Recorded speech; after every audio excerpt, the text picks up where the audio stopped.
D'une mauvaise expérience que vous avez eue en mangeant quelque chose ou en allant quelque part et permettre à tout le monde de savoir si le produit ou le service est bien celui dont on a besoin. Seulement voilà, il y a certains commerçants, pour augmenter leurs ventes, ils se sont mis à publier des faux avis, des faux jugements. On dit « Ah, c'est moi formidable avec ça », positif évidemment, quitte à tromper les consommateurs. Alors, comment distinguer le vrai du faux commentaire que l'on peut trouver sur Internet? Rodolphe Bonas, il y a été lui. Oula.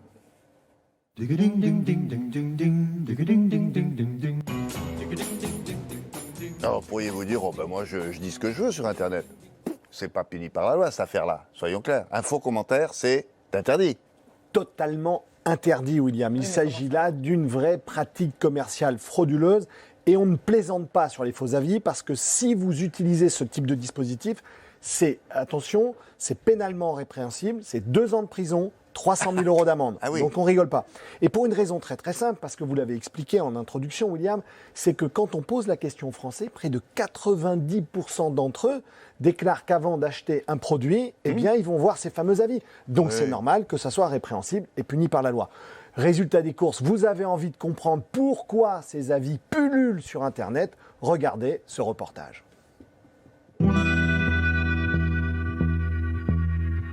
Des commentaires trop positifs, des notes anormalement hautes.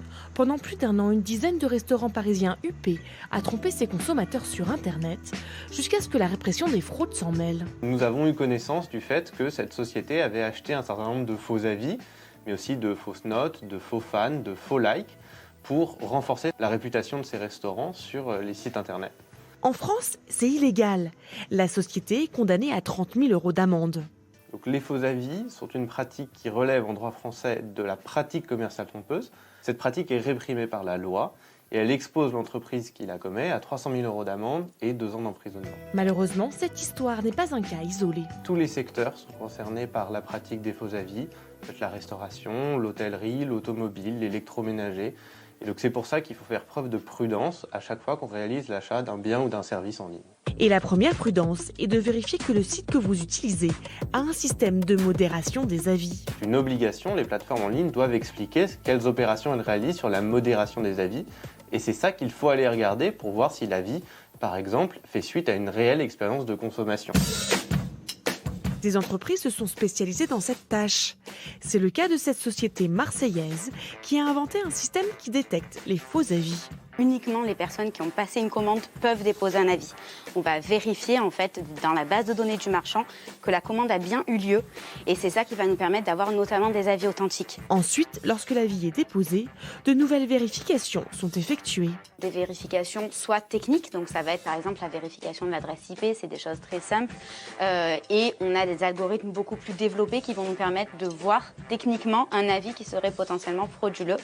On a aussi de la vérification manuelle. Pour cela, une équipe de 20 personnes relie chaque avis.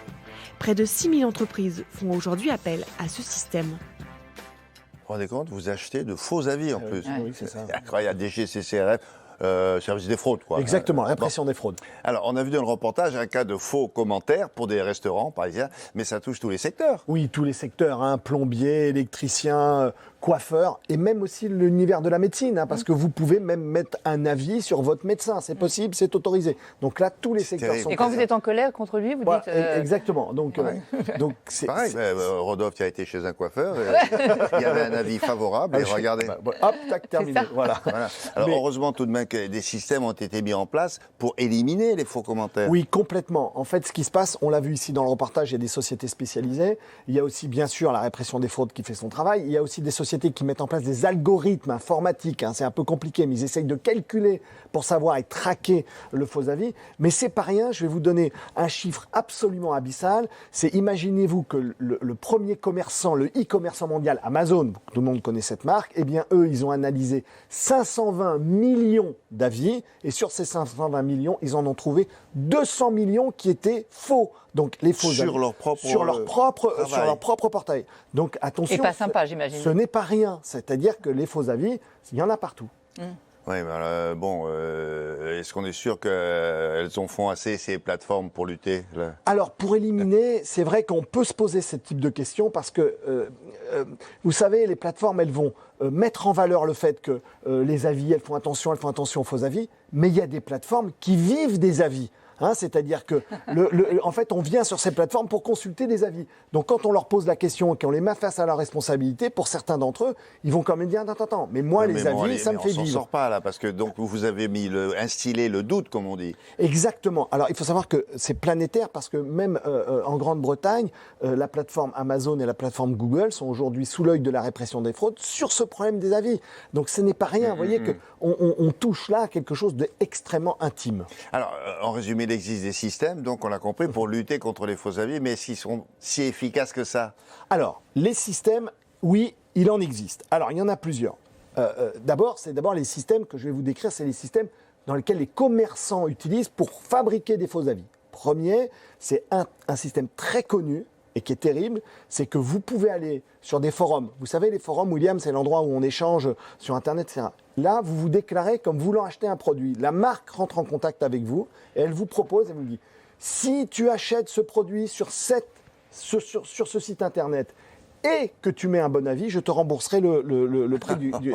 Donc ça veut dire quoi? Ça veut dire que vous allez, vous achetez, vous publiez un avis et ensuite vous recevez soit un bon de réduction, soit un remboursement. Autre élément, il existe des sociétés, on l'a vu, qui sont spécialisées dans la création de ces avis. Très difficile de les identifier parce que ces sociétés-là existent la plupart du temps, sont installées à l'international, donc c'est-à-dire dans des pays un peu loin de chez nous. Voilà, autre système que les commerçants utilisent pour... Alors, ce n'est pas des faux avis, là, c'est qu'en fait, c'est très malin, c'est-à-dire qu'ils vont publier avec retard les mauvais avis. Ça veut dire quoi? Comme les avis sont classés du plus récent au plus ancien, William, si vous publiez très rapidement l'avis positif et que vous attendez un petit peu de publier l'avis négatif, eh bien finalement, l'avis négatif, il va apparaître qu'en fin de liste. Bon, du coup, est-ce qu'il existe des solutions pour ne pas se faire avoir? Parce que moi, je pense que ça, et ceux qui nous regardent aussi. Hein. Alors oui, il en existe quelques-unes. On a posé la question à la direction de la répression des fraudes, que vous avez vu dans le reportage. Premier axe, surtout lorsque vous allez consulter des avis, consultez plusieurs sources de sites sur lesquels il y a le même produit. Et là, vous ferez un avis des avis. Hein, c'est-à-dire que vous aurez plusieurs avis. Oui, et là, vous aurez des vrais commentaires. Autre solution, se méfier bien sûr lorsque vous avez des avis qui sont hyper long, très dithyrambique. Alors là, ça sent le faux avis. Hein. Quand on a un avis positif, on ne va pas passer 3 heures dessus. Donc là, vous vous méfiez. Oui, j'ai été là, ça m'a plu, c'est pas cher. Voilà. Salut. Et puis surtout, préférez les sites qui affichent clairement la modération. Ça veut dire qu'ils vous expliquent comment ils gèrent leurs avis et quelles sont leurs techniques pour déceler les faux avis des vrais avis. Oui. Méfiez-vous aussi parce qu'on laisse des commentaires négatifs. Parce qu'on laisse des commentaires négatifs sur le concurrent. Oui. Alors vous lisez ça, vous dites je ne veux pas aller là-bas. Regardez, non, c'est négatif. Alors c'est le mec qui a le restaurant d'en face. D'en face, exactement. Alors ça existe, William, et pareil, c'est puni par la loi et c'est répréhensible. Donc là, attention de ne pas pratiquer ce type. Il y a une solution, peut-être, c'est exiger les noms et les adresses pour chaque commentaire. Oui. Qui dit ça? Oui.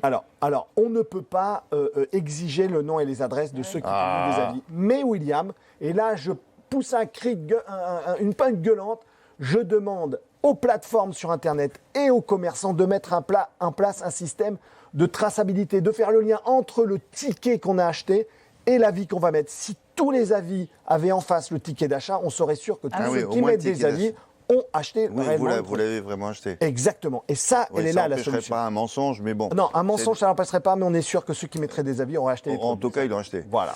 Merci beaucoup, Rodolphe.